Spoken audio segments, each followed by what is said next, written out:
Oh. Ay, ano? Na wala pang kasalanan. Yung na nagtatago lamang umatras. Hindi po si Laila de Lima. Hulihin niyo na ako ngayon! Hindi naman talaga gusto niyo! Ikulong niyo na ako ngayon! I'm here! Do what you want to me, Mr. President. I'll wait for you. Hindi pa ako duwag! Hindi po ako duwag. Hulihin niyo na ako ngayon. Babae yan ha. Hindi yan tumakbo sa hagdan.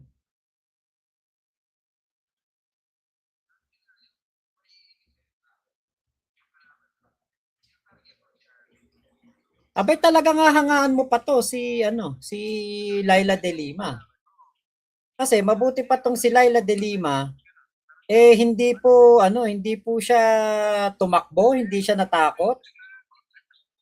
Sa kung ano man ang kanyang ginagawa na 'yan. Nagpapahuli pa nga siya eh.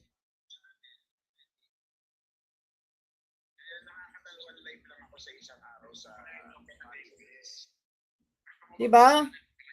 Nagpapahuli pa nga siya eh.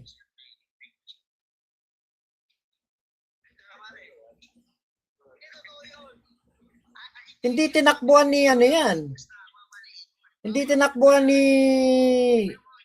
Laila de Lima. Yung kaso niya kay kaso niya doon sa sinasabing na yan ha. Never niyan tinakbuhan yan. Hinarap niya. Babae yan ha.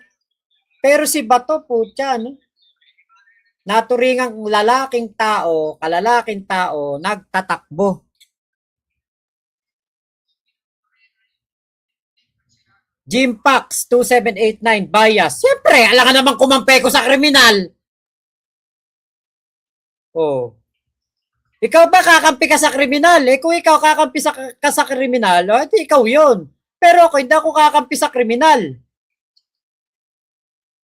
Eto si Laila de Lima, 6 na taon pinakulong ni Digong, tapos wala palang kasalanan. Tinakot lang pala si Kerwin Espinosa para idiin si Laila de Lima na sinasabing drag queen ng Bilibid. Intindi. Kaya alam niyo po, hindi na ako naniniwala doon sa kanina, yung mga putukan sa Senado. Alam niyo kung bakit? Si Alan Peter Cayetano ay kilala po na propagandista yan. Kilalang-kilala po yan na propagandista. Ito po yung niyan, yung ginagawa niya na pagpopropaganda. Talagang yan po magaling po yan sa sa pagpropaganda para makaano lang yan, para makaano lang ng makakuha ng simpatya, makakuha ng boto. Ito. Ay, naku, teka, baka walang audio pala dito. Teka, dito. Maririnig nyo yan, si Alan Peter Cayetano. Tinuturuan niya si Banat Bay at si si Mocha Yuson. Tinuturuan po niya kung paano makakakuha ng kung paano makakabili o bibili po ng mga media. Ganyan po katindi yan si Alan Peter Cayetano. Ito yun Mapapakinggan nyo dyan. What areas around the country ka mas may laki chance to get votes? Diba? Tapos, syempre, how much will you spend for social media versus traditional media? Pwede ko naman kayong tulungan at saka yung tao na doon kasi like sa traditional media, you can buy sa ngayon, pati interviews pinibenta nila. At pag ginenta nila yung interview, you can give your own questions. So hindi ka matatakot. I'm talking about yung mga police. Di ba? Kita nyo? Si Alan Peter Cayetano, alam na alam kung paano bumili ng media. Alam na alam kung paano bumili ng mga tanong sa mga media, ng mga interview na papabor sa kanila. Eh, sino ba itong kausap ni Alan Peter Cayetano? Si Banat Bay. Saka si Mocha Yuson. Eh, puro mga ano yan eh. Puro mga pro Duterte talaga yan eh. Ganyan po talaga sila. Sanay na sanay sila sa ganyang kalakaran.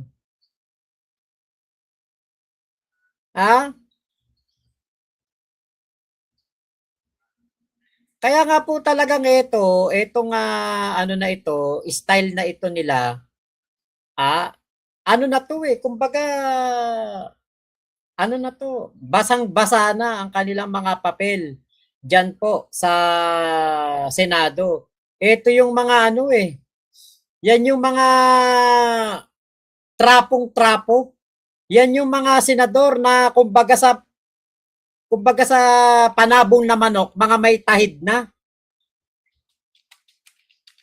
Kumbaga parang sila yung mga meron ng mga talaga matitindi ang kanilang experience na sa pandaraya, sa panggagago.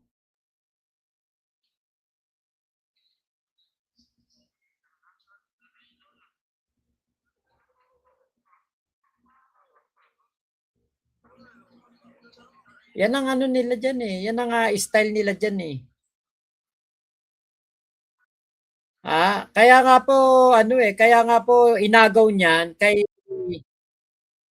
kaya nga po inagaw niyan kay Senator Tito Soto ang Senate presidency kasi para protektahan etong si Bato de la Rosa at etong si Sara Duterte kasi paparating na talaga ang impeachment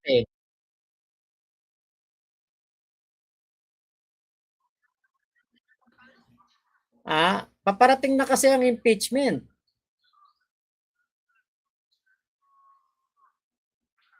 Hindi na nila mapipigilan yan. At itong si Sara Duterte, kapag hindi po nila yan in-impeach, nako, talagang malilintikan sila dyan. Kasi kitang-kita naman po kung gaano po nagnanakaw sa kaban ng bayan.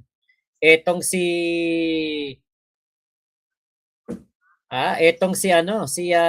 Sara Duterte. Ngayon, teka, i-download ko lang to para ma-play natin ng maayos. Si Robin Padilla na po mismo ang nagsabi kay Bato. Talagang ni-real talk po si Bato de la Rosa. Diyos ko. Malaking kahihiyan po talaga to.